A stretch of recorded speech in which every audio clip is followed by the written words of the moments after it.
Do you remember a couple of weeks ago when I asked you guys, what do you want to know about Avowed? Well, I've played a fair bit of it. I've got it right here as well. And you guys dropped some brilliant questions that I'm very excited to answer. Now, I've not looked at any of the questions, so I'm not 100% prepared for what might come up, but I'm sure we can get some answers for you. So this is a build of Avowed that I've been playing. It's the full game. Loads of really cool stuff that I really want to talk about, but let's see what you guys want to know about. What's our first question, Bex? Hi there.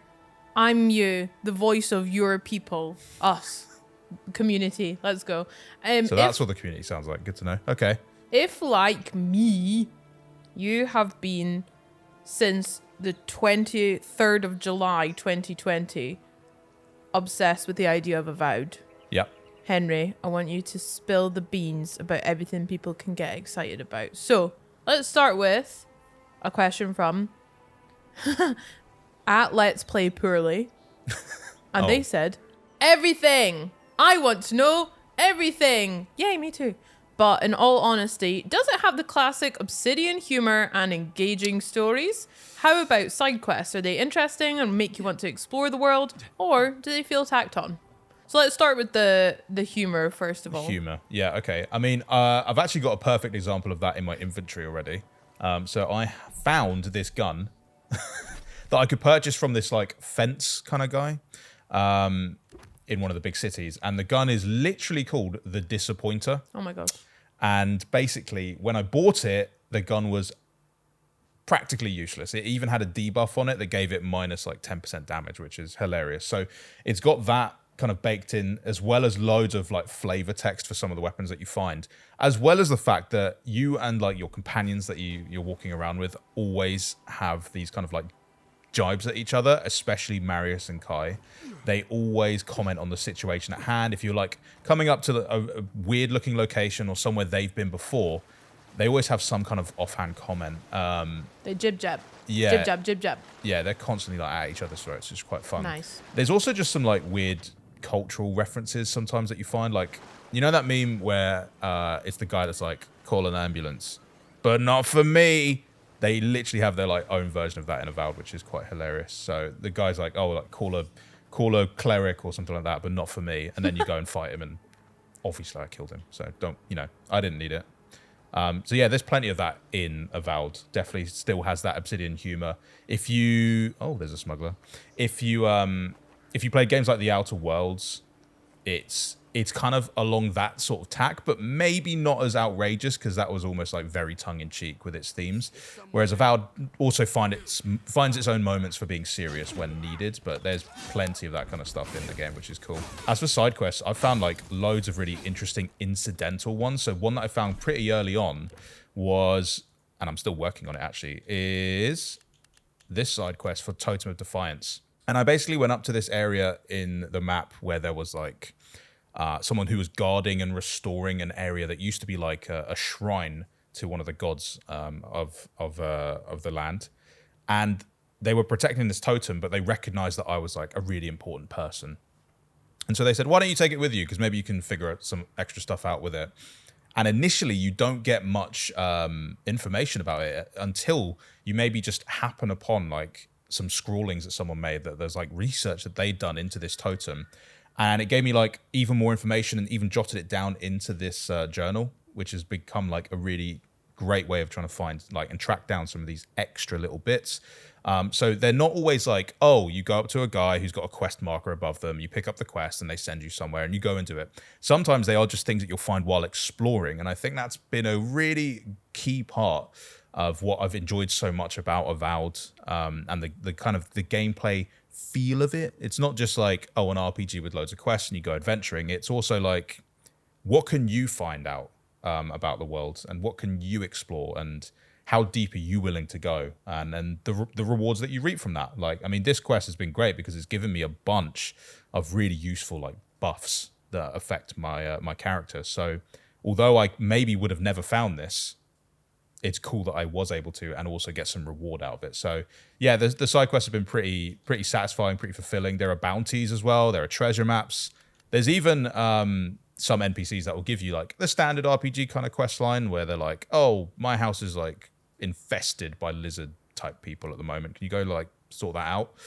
And there are many ways you can tackle it. You can go in all guns blazing. You can try and like do a bit more of detective work and try and understand what's really happened here. Why is this happening to this woman?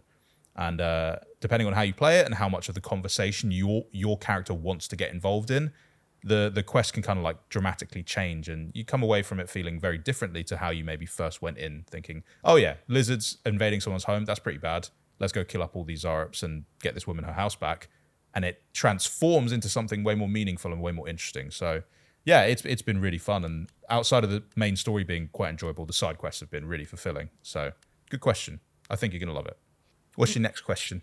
This one comes from Joey Eldrecht, 27. Hi, Joey. Oh, okay. A couple of these ones actually are about companions. So yeah, let's start with Joey's. Ooh, yeah. First up, Joey wants to know any companion NPC or autoplay functions. So I assume they're asking, does your companions that you have or NPCs that you come across, do they act of their own accord, or do you have to kind of spell it out for them? Yeah, it's a good question, because I think in a game like Avowed, if you had to micromanage your whole party all the time, I think it would probably get a bit tedious. So I really appreciate the way that they've done it in this game, because, I mean, you can't see them doing it right now, but during a fight, maybe I should go try and find a fight, actually. Let's see if there's an area that I can get into it. Maybe in Emerald Stair. There should be some good fights here. But the general feel of it is that your companions act of their own accord until you tell them to do something specific. So by that, they all have their own like skill trees where they can unlock new abilities, which you can then trigger in the heat of the moment. Sometimes, though, your companions also have other abilities like Marius, who, if I highlight this one, Hunter's Sense, you can get him to actually scan for stuff, and it kind of pings it in your area. So I can do that right now, and he might just be able to find something extra for me. Looks like there's not really much around here, but in a fight, it can maybe reveal like enemies that aren't within your line of sight, which is super useful. So by hitting like left bumper, you basically bring up this wheel that will show all of the abilities that each of your companions currently have unlocked. So Kai has this unbending defense, fire and ire, and all of these things you can trigger at will, so long as they're not on cooldown, because your companions can also use them whenever they think is the right moment. As far as I know, there's not been like too much tweaking to sort of dial in how aggressive you want them to be. They are just sort of like on an autopilot until you intervene.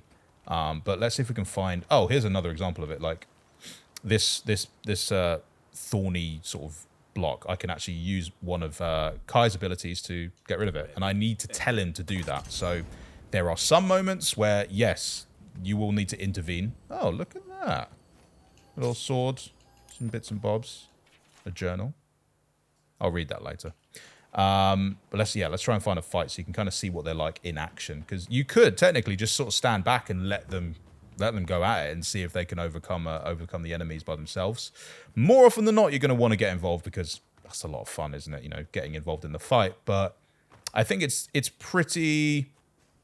like dialed in just right, I think, for allowing you to enjoy the combat alongside them and feel like they're just another string in your bow. Whenever you feel like you need to deploy a certain ability, you can tell them to do that and sort of swing the fight in your favor. Kai's got a couple of really useful abilities that are good for like crowd control. Marius has one where he can like root enemies in place. And the more like skill points you put into that ability, the more effective it is. Like it can affect more enemies in a certain radius, or perhaps like it could add on extra incidental effects. Like maybe I think it can do poison damage as well if you spec into that. But let's see if we can grab ourselves a fight so I can show you what they can really do. That is one thing about the game, is if you've killed enemies, they don't respawn. So you can literally lay waste to the entire map if you want to. Which is kind of how I've been playing it, actually. I've been trying to be the baddest, most evilest geezer I've ever played before. Ah, here we go. Oh, this is going to be a tough fight. So, instantly, I'm just going to back off, actually, so you can see them just get involved. So they're getting stuck in. I mean, literally, Marius and Kai have just gone straight into that den, and they might be in trouble. But halfway through, I can, like, instruct Kai to do fire and ire and stun this geezer. He should pop up. So long as he's not getting... There he is. This fight is way too hard for us right now. We're not spec'd for it. But goes to show you can just pause the game. It does like a slow down effect, and then you can instruct them to do extra things like his binding roots, so I can root this guy in place. And there we go. Marius has done that for me. But if I don't intervene, they will just fight of their own accord. So I think it's pretty clever. It's pretty fluid. It's like as unintrusive as you could hope. Because realistically, slowing down the game every single time you want to issue a command would probably be a bit annoying. Shut up, mate. Little freaky mushroom gazer. This is one thing to note. Like, I already knew that this fight would be way too hard for me because I can tell based on the enemy's icons. So you can see in the top left of like their info panel, it's got a 3 and like a skull. So the skull is telling me, yo, these guys are pretty tough. Be careful. The 3 is indicating what gear score I should try to have if I want to make this a standard fight. And right now, because they're on 3, most of my gear is like level 2. And you can improve that by going to your camp and upgrading it, or finding better gear out in the open, or purchasing gear from different merchants. But right now, most of my stuff is only on a 2, not a 3. Hence why I'm not dealing as much damage as I would like to any of these enemies. But yeah, that's how companions work. It's pretty straightforward. I think they probably didn't want to overwhelm you, yeah, with too much options to have to do during fights, because some of the fights can be pretty fast-paced. And I think they'd rather you focus on the fluidity of combat than getting bogged down with all of the different commands that you might need to use during it. So speaking of the fluidity, and now that you're in the fight, so focus up here. Kevin, nice. Kevin H asked, is the combat like Skyrim, where we can use spells and mana regeneration? So yeah, can you tell us a wee bit about what you've experienced or what you've been trying out with combat so far? Yeah, so I personally haven't played too much of Skyrim, if I'm being honest. But saying that, I think the combat is like quite fluid. I think it's very fast paced. You need to sort of react to what's going on screen. There is dodging. Oh my god. There's parrying. Oh no, I'm really stuck here. Get up! These guys are tough. Yeah, honestly, not having the right armor can really just set, even like a little beetle like this geezer can really just mess you up. But yeah, the cool thing about it as well is there's so many different types of weaponry that you can try that out. mushroom's huge. Yeah. Sorry.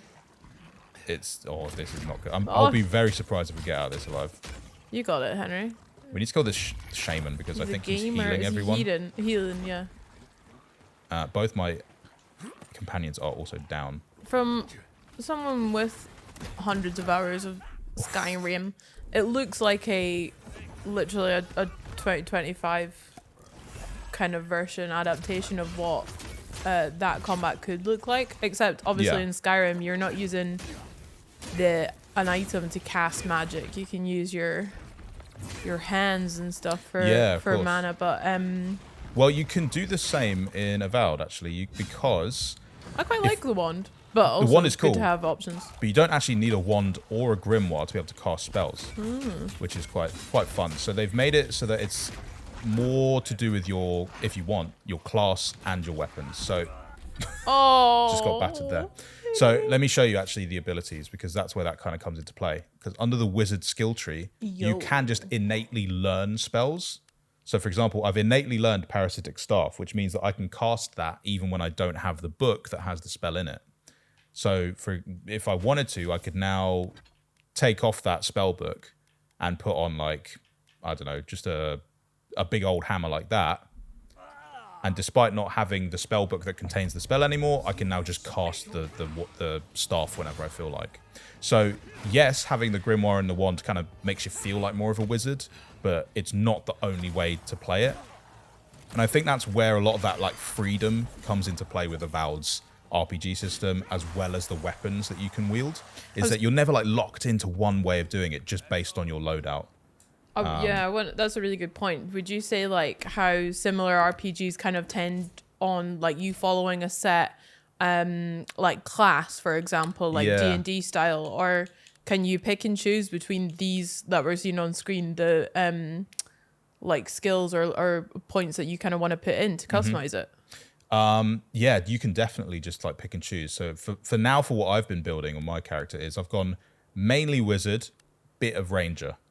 So I haven't used any of the fighter abilities yet, But I think because there's only 3 main skill trees, and that's fighter, ranger, and wizard, that's quite simple.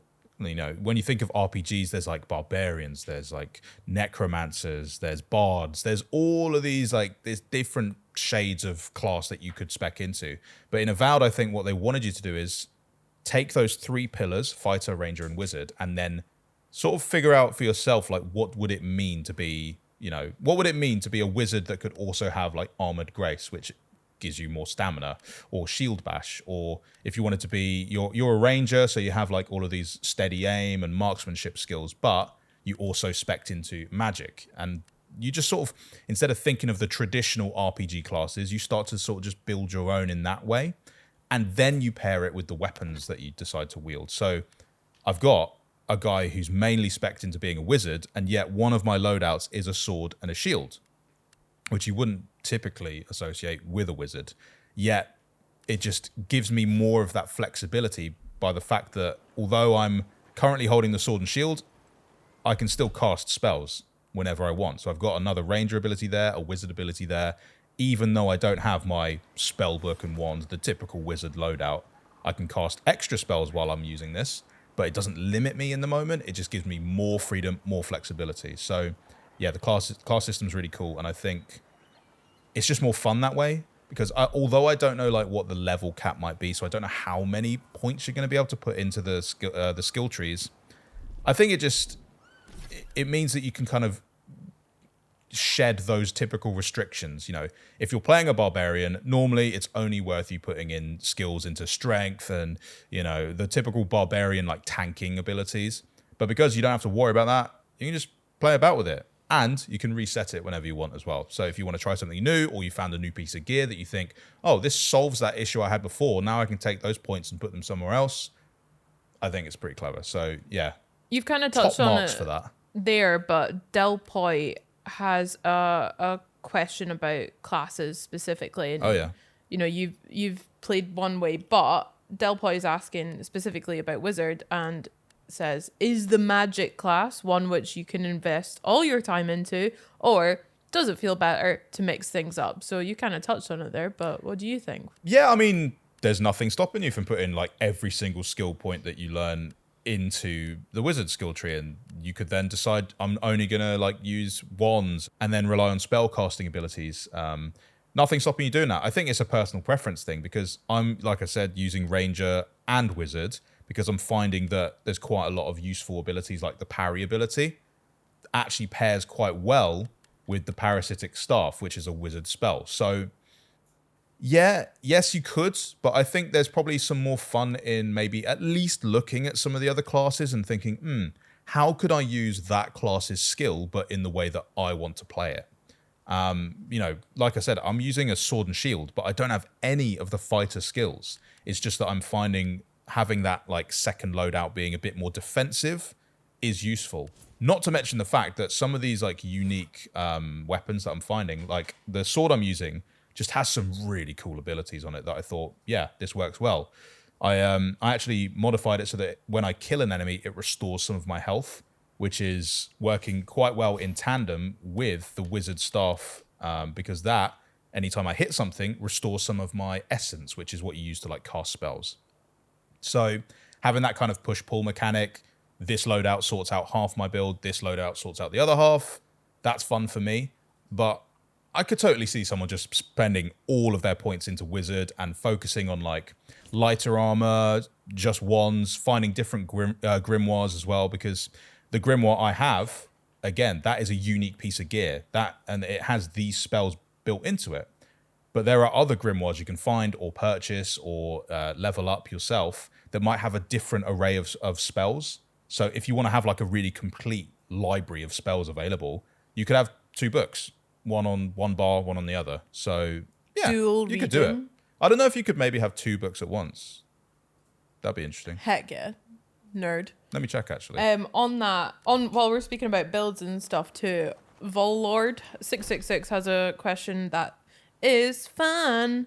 What's the most ridiculous build that's actually kind of broken? You'll probably need to know that for like full release of proper metas or whatever. But Yeah. they do also ask, i.e., how imaginative can you get with your playstyle? Yeah, I think a lot of it's going to be sort of based on what I've played, somewhat dictated by the equipment that you're finding, because it wasn't until I found the grimoire that had parasitic staff in it that I even started to think about, oh, that's really cool. I can cast this spell that whenever I hit stuff, it regenerates my essence, which then lets me cast other spells. And one of the other spells that is in that book is this one right here, Corrosive Siphon, which is such a good pairing. Like these two together, Corrosive Siphon and Parasitic Staff, make so much sense because as soon as you see them side by side, you're like, oh my god, this spell saps health and heals me. This spell, I can hit stuff with it and it regenerates the essence that I use to cast spells. So they're like constantly replenishing each other. It's a really clever like balancing act, those two. So I think it will depend on the gear that you find. I don't know what a broken build is. I mean, if you look at like the top tier of like Wizard, there are things like Meteor Shower, which sounds so sick. You're just literally pulling meteors down from the sky and raining hell upon all of the enemies on the battlefield. Some of these other abilities, Flurry of Blows, gain max attack speed. I've been putting points into my dexterity to try and increase my attack speed. But it'd be really cool to see what would happen if I had max attack speed, because that affects every weapon. So not just, you think normally, oh, daggers or swords or like clubs, using them with max attack speed sounds great. It also affects wands. So you can start casting spells like super quick. Like I'm basically trying to put so much attack speed on that my wand becomes like an Uzi. So I can just go like, I don't know if I can do that, but it's pretty fun to think about. Wait, go back to, so are you saying Flurry of Blows would work? Maybe. Yeah, that could work for any class. Do you know what I mean? Because gain maximum attack speed, rapid stamina regen, and increased move speed. That's not just like useful only for rangers. That's useful for every class because every class would love to attack quicker, right? So that's why I think, yes, although it's under the ranger skill tree, don't necessarily think that isn't useful for wizards, because really wizards need to attack too. So why wouldn't you want to get something like that? Staggering Shot, for example, power attacks with bows and guns deal extra stun.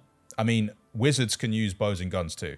So yet another point into that would be useful for the build that I'm currently building. So, and then there's also ways to then level each of these skills up. So if I put 3 points into this or 4 points into this, they would deal 90% stun. And when you stun an enemy, you then get to do like a power attack on them. So you could use that in conjunction with like a fighter build that deals extra crit damage to stun something really quick with your gun or your bow, and then absolutely smash them with this like overpowered axe attack or a huge club or mace or something like that. So they're very fluid and dynamic, and they work in sync with each other, all of these amazing skills. But yeah, it's too early for me to say if I think there's like a broken build. But so far, they're just very fun to think about and theorize on. And I'm excited to like get up to level 20 just to test out some of these like really ridiculously powerful abilities. So many combinations. Yeah. I like how they're also taking like Flurry of Blows is like a monk skill in D&D and stuff. Yeah, but taking that out and then like stepping it back so that it applies to all your characters, that makes a lot of sense. Yeah. Like de-nichifying. Yeah, definitely. That's a new definitely a word. The same could be said though of like your companions. So I found 2 companions so far, and they have their own skills that you can use, and you level them up and you can reassign points as necessary. So there might even be like builds that focus more on what your companions do. I don't know yet. I need to get a bit deeper with the game. The game just seems very deep and very malleable to what the player wants to do, which is exciting because, in another 10 hours or 15 or 20 hours, I might have completely shifted how I want to play this game. But the option's there for me because I can just respec whenever I want as well. So that's a lot of fun. But let me go see if I can find another grimoire. Do you have one? Welcome to 48. I think it's an apothecary. Oh my goodness, she's got some good stuff. She does have some grimoires, but I can't afford them. Let me sell some stuff. I'm going to splash out for you guys. Money. I'm going to sell some stuff that I don't need. Yeah, that 90 coin will really get you up to the 7,000. I've got more. Don't worry. It's fine. Let me sell. Oh, I don't want to sell this stuff. I like this stuff. You know what? You can. Here's a tip. You can make a save point and go back if you need to, which is useful for when you're trying to enchant stuff, which I'll show you how to do in a sec. But yeah. He's telling you to save scum, Chad. Not save scum, save fun. I don't need that. Yeah, let's sell that. Do I have enough now? Yes, I have enough. Okay, so let's buy... Oh, I wanted to try this spell. Grimoire Snap. It sounds really fun. All right, let's buy that. I'll be amazed if you can hold 2 books at once. This will be so cool. I have a feeling it won't work, but I'm ready to be pleasantly surprised. How would you turn the pages? Blow Hard. on them. Magic, obviously. Magic. So, that one there. Nah, you can only have 1 book at a time. That's a shame. But, like I said, you could always have 1 book here and 1 book here. So now I've got wand and book, sword and book, but with different spells. So it's pretty cool. Pretty cool. The sword is mightier than the book. Well, I mean, this sword's literally on fire, so you'd hope so.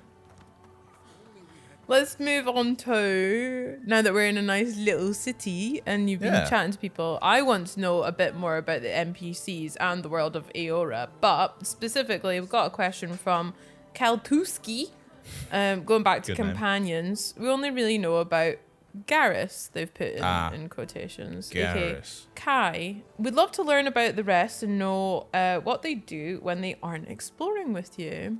So you just kind of like sit around, wait for you to come back? When they aren't exploring. So, what's fun is, yeah, your first companion is Kai. And he's a little Kai. fish boy.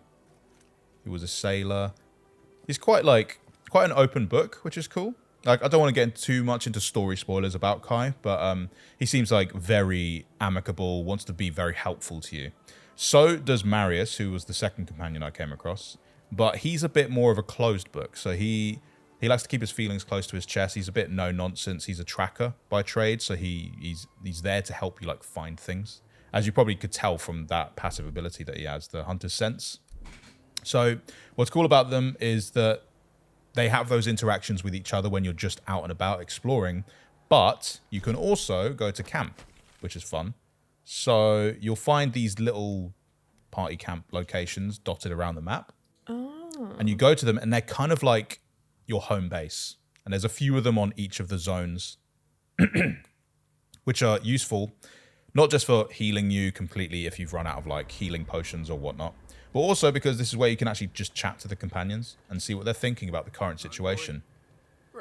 So you can particularly ask, like Marius right now, I could ask him about the area that we were in and see what he thinks about it.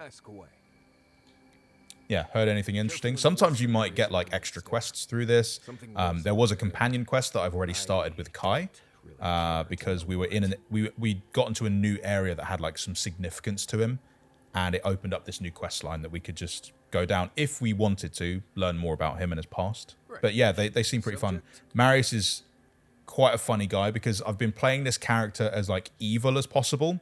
So anytime I tend to make a pretty nasty decision, Kai immediately is like, what are you doing? What's wrong with you, man? You're being horrible for no good reason.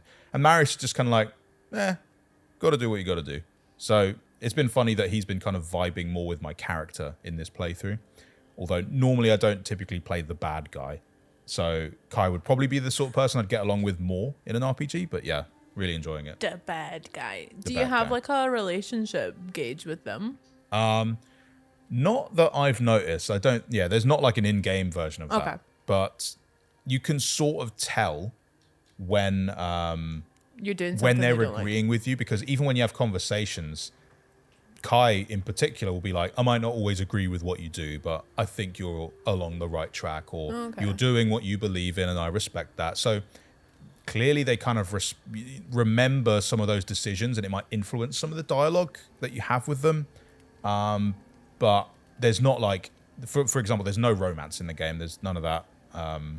So you can't romance companions or any other NPCs. So you don't have to worry about that too much. It's just more about, I think they just wanted to give you a sense of what it's like to have companionship, but not necessarily worry about, oh, if you go too far, like annoying them or pleasing them, that it's going to fundamentally change the experience. I think they just wanted to make sure that they were there for you however you wanted to play it. So I don't get the feeling that if I keep going this way, Kai is eventually going to like leave me, for example, because he's like, you know, I can't deal with this anymore. This is way too much. He's just going to be there as like a moral compass, maybe, to be like, maybe you should rethink this a bit. You're kind of straying a bit too far, you know. So yeah, fun to journey with, definitely. The camp, like I mentioned, is more than just a place to just chat to your companions, though, because you can use it to craft things like foods, potions, alcohol. You can use it to upgrade your gear at the workbench. So you'd use materials that you find out and about or from quest rewards, etc., to upgrade the level of the equipment that you currently have. And then it's also where you can change the outfits of your companions. So if you did get this premium edition, you'll get a couple of outfits that you can equip. I've got Kai in the Obsidian collection and then Marius in the Aora collection. But there's a couple of others that you can... Aww. He looks cute with the cap, to be honest. I might change that back. Yeah. Ooh. Yeah, let's swap it up for a bit. And it's also where you can stash stuff for your party. So if you're like carrying way too much and you're over encumbered, you can drop it in here in your party stash so that you can lighten the load a bit. And then this is where that totem goes that I found earlier. And here's why it was so good, is because finding all the pieces of this totem give me all of these buffs. And there's one more that I need to find, and I'm trying to figure out the clue for it, but I just can't find the 6th one yet. But when I do, I wonder if there's maybe like an extra buff you get for finding all of them. I don't know. We'll see. But that's been fun. Because, I mean, look, critical hit steal fire accumulation. Everything just burns. It's great. Because you fast travel to camp.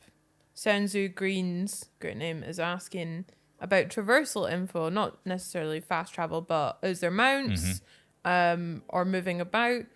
Senzu Green's also asked about the soundtrack and audio immersion, and then also asked what the frame rate is looking like, which is also a question from Avenue 221. Yeah. Let's cover frame rate first, for sure, because there's a few options that you have. So on the Xbox Series X, you can play it at 4K 30, and it has ray tracing as well, which is pretty sweet. You also get a more performance-focused mode, which goes 60 FPS, but turns off ray tracing. I think it might render at 1800p internally, and then upscales it to 4K. So that's also still very, very high fidelity. But then if you're playing on a 120 hertz TV or monitor on your Xbox Series X, you can actually choose the 40 hertz mode with like an adaptive frame rate so that it removes any screen tearing, which is great. So we don't have mounts, but you don't really need them, in my opinion, because although it's a zone-based map, like here's Dawnshore, and traveling between Dawnshore and Emerald Stair is just like a loading screen when you want to leave. The zones themselves are quite big from what I've experienced so far. I mean, you can see all the little areas I've been to so far in just Emerald Stair. And there's loads more to explore in what looks like a forest here. But the cool thing about, and I really appreciate this in games, is there's no sprint meter. So although, yes, we do have stamina for combat, you don't have stamina for running. So I can run as much as I want. And it's not a problem. Let's batter these stupid mushrooms and whatnot. See, these guys, most of them I can just kill pretty easily. Although these guys are a bit tougher. These fun guys. Oh, God. Oh, God. As for traversal, yeah, it's pretty quick. So you can sprint as much as you like. But not only that, there's quite a lot of verticality to Avowed, which I wasn't totally expecting at first. There's even a stat for parkour, which goes to show, like, you should be... You go somewhere new, you should be looking up, because there might be some hidden bits and bobs for you to collect. It's great life advice there. You should always look up. So that's very helpful. Let me get my magic staff out, because this is ridiculous. Come here. Thinks he's quick with it. There's also lots of fast travel areas that you find dotted around the map too. So once you unlock them, it makes getting about much quicker if you're doing a particular quest that sort of takes you all the ways across the map. you're not going to have to spend hours and hours and hours just, you know, running back and forth. You'll be able to use those fast travel points, make light work of it. And the cool thing about the camp is, whenever you want to go to the camp, if you like just need to have a conversation with someone, or you need to like craft something real quick, or upgrade something real quick, you can choose to either exit from where the camp is on the map, or just return to where it was before that you fast traveled from. So I think that's quite a nice little quality of life addition that they've thought of, which I've found really helpful. So here you go on the actual menu itself. You've got the rendering mode. You've got balance mode, which is the 120 hertz mode that it aims for 40 FPS, I believe, but it's a variable frame rate, so there's no screen tearing. You then get performance mode, which prioritizes high frame rate, and quality mode, which is the 4K 30 with the ray tracing. If you do want to change the modes, you do have to restart the game. So make sure you save before you do that. And here we are in 60 FPS. Wow. And it is smooth, I might add. And not really with much like detriment to the visual fidelity, I'd say. So personally, I've been playing it mainly in 60 FPS mode because, like I said, the combat's so like fast and furious that you really do appreciate having those extra frames just for like timing your parries right, or just making sure you got enough time to even get a spell in before you get interrupted. So yeah, it looks great. And I very much appreciate the 60 FPS mode on Series X. Right, I've got some quick fire ones from Reddit that I actually want to ask you as well. Been on the r/Avowed subreddit. Nice. But before I do, Henry, YouTube might not know this, but you're fairly fluent in Spanish, right? Oh yeah. So Ramon has a question, and I'm gonna call on my higher Spanish and standard grade Spanish. I got a B in Spanish when I was at school. Well done. To ask you B this for question. bien. Are you ready? Yep. ¿Cuántas decisiones podrás tomar en una misión secundaria? That's a great question. I'd like to apologize to Spain, first of all, but I tried. Well, first and foremost, yes, you should do that.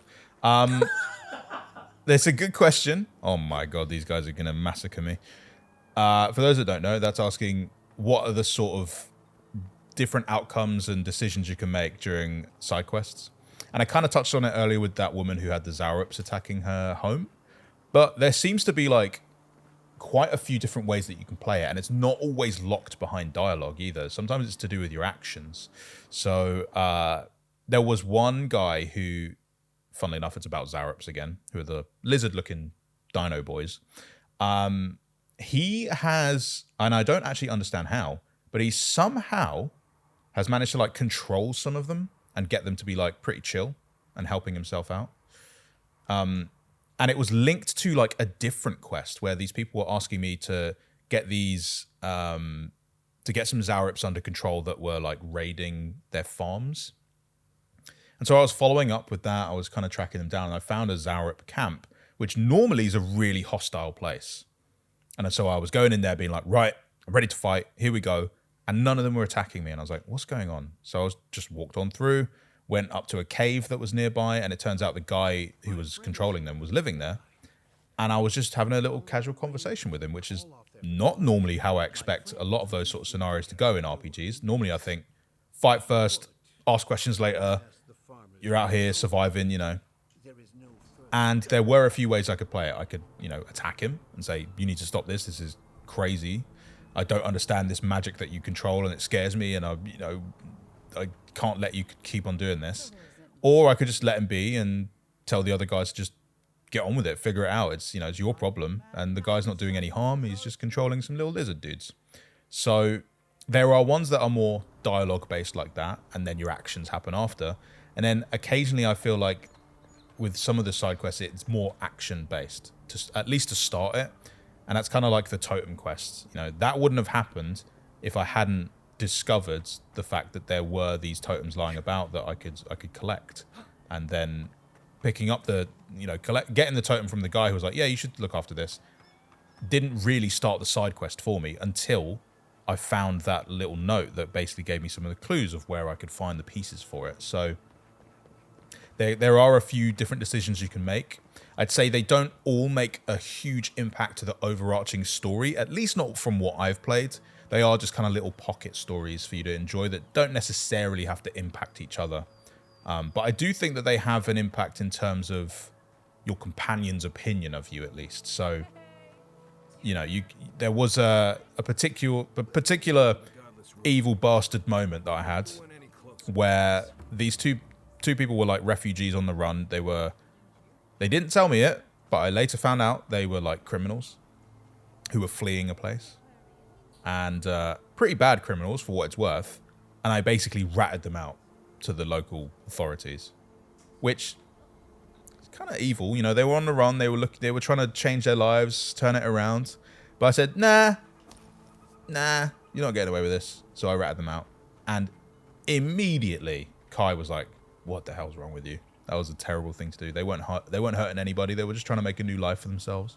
So yeah, I think they can have there's vast implications they can have on your companion's opinion of you, but not always necessarily is it going to have a major story impact. But I think that's okay, because otherwise you'd have to play every single side quest to like really experience Avowed. And although I think that's a great way to play it, you know, you kind of have to make a game where people can just main quest it and also really enjoy themselves and have a great time and feel fulfilled from it. So yeah, it's a balancing act, but I think they've done it the right way. Redditors ask, what are the different HUD options like? Ooh, varied. There are a lot. Let me show you. So as you can see, this is the standard loadout. I've got all of my like quick fire commands in the bottom left, my health, my essence. There's a compass, there's a quest tracker, but you have basically got complete control over all of it. So you can change the text size, you can turn on or off certain like icons or the loot shimmering. You can completely disable the HUD if you want. You can turn the quest tracker to be only visible when you're updating it. So if you're the kind of player who wants to get really into the immersion, you can turn off damage numbers, the reticle, and just play a nude UI where there's just nothing else on screen apart from what's actually in the world. Totally up to you. You can turn off the compass. So yeah, I'd say from what I can see, it's not too intrusive, right? I mean, it's only that little corner there, that little bit in the bottom. You know, that's not too bad in my opinion. But yes, you could totally tweak it to be as blank as you want or as reactive as you want. So maybe one thing I might do is make the quest marker dynamic so that it's only there when something new happens. But other than that, yeah. I mean, the world is so gorgeous to look at, you kind of don't even realize about the UI. Although the UI is also quite nice and stylistic. Someone else is asking, seeing as you have a character, Henry, Ooh. do we know anything about character creation? We do. Well, I do, because I made a character. Much of the character creator is to do with, obviously, how your character looks. You can choose between, like, 2 human races, 2 different body types, and then ones that have, like, pointier ears. I don't know if they're called elves in this lore, to be honest. I'm not going to call them elves. They might be elves. Someone in the comments can correct me. And again, 2 body types for that. And then you get options to give yourself the godlike, like fungal or nature looks. So you can see my character is pretty fungal. I basically decided to make my character look like the most punchable person you could ever meet, because I was trying to play like an evil guy. So I thought I'd give him like a really punchable face. And then all the fungus stuff is basically your sort of godlike effects. You can turn those off if you think they're not very aesthetic. What you can't turn off, though, is the fact that people will react to you having it in the world. And that's because that's part of the story, part of the lore. Yeah. So, but if you just prefer to like have it off because you don't want to look at it yourself, that's totally fine. You can do that. And yeah, there's quite a few hair options, different skin tones. You could basically like reposition quite a lot of the anatomy of your face. There's nothing to do with like the body shape or anything that you can tweak as far as I saw.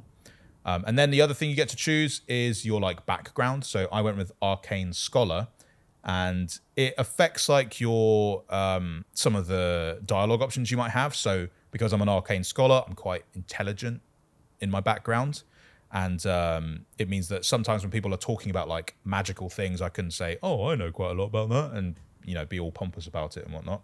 But it also affects the starting weapons that you get, which isn't too bad because the intro mission is like very much a tutorial, and you pick up a bunch of the other weapons anyway. So it's just like a way for you to get started, but it's not like something you have to commit to. Just because I chose Arcane Scholar doesn't mean I have to be a wizard or magic, you know, focused at all. It's just like another little layer to your character's background that is quite fun to use. You also then choose your starting attribute points, which again, you do get a point on level up to tweak your character even more. And it's also something you can just reset at will. So yeah, the character creator it's fun. It's just a way to give you like a starting personality and look. But the real crux of your character building will happen as you're playing it and choosing abilities, choosing attribute points, and just building your character as you go and journey out there in Aora. Cute. Any other questions from Reddit? Reddit asks, is it possible to steal from someone in Avowed? Oh, stealing. No.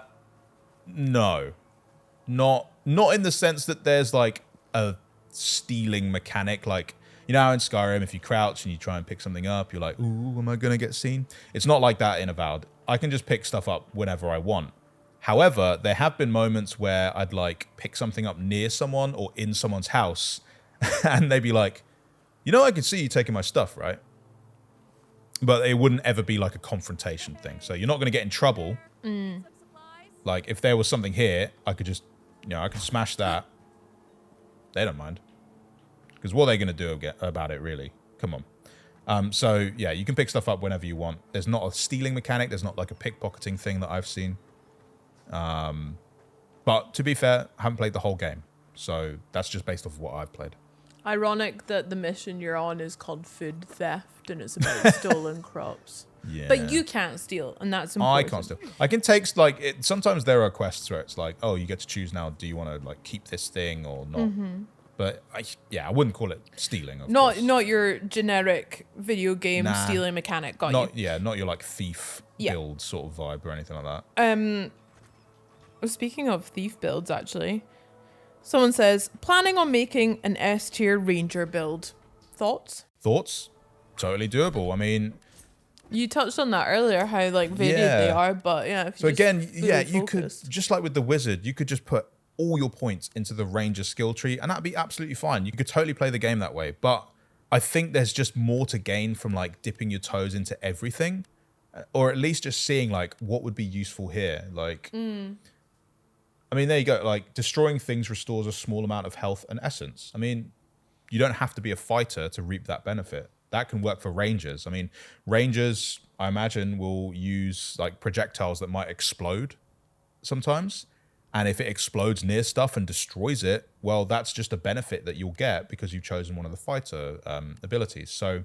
yeah, you could put all your points into Ranger. I think you'll have more fun experimenting a bit. And if you don't like an ability, you just refund the points anyway and try something else.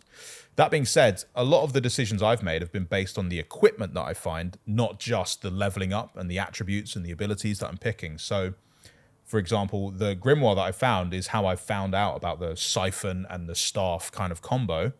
And it was because of that I decided to start leveling up some of these other abilities. So...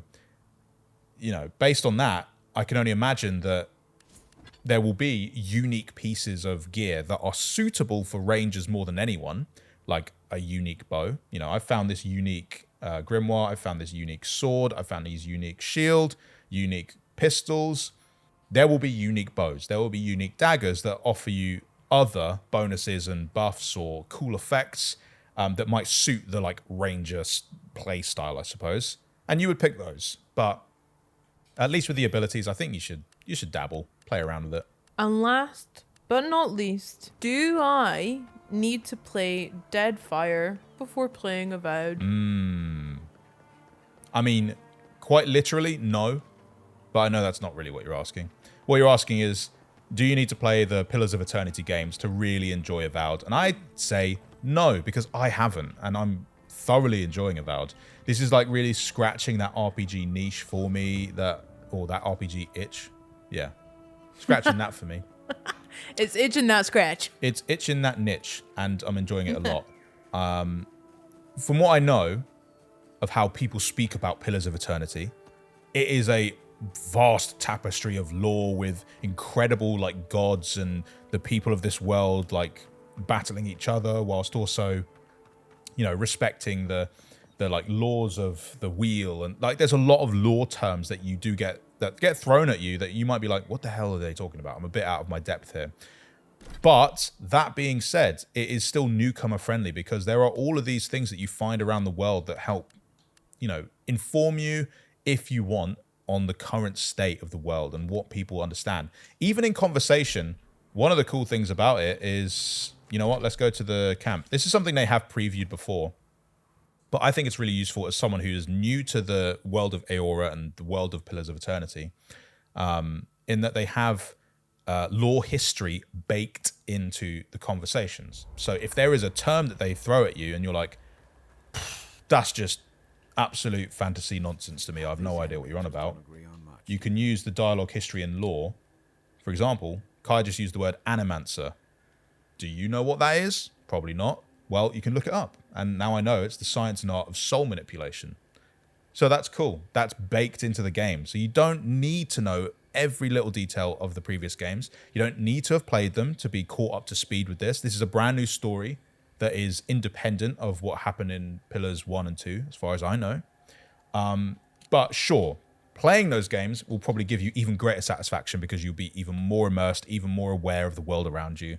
And you probably, appreciate it slightly more than someone who hasn't played it.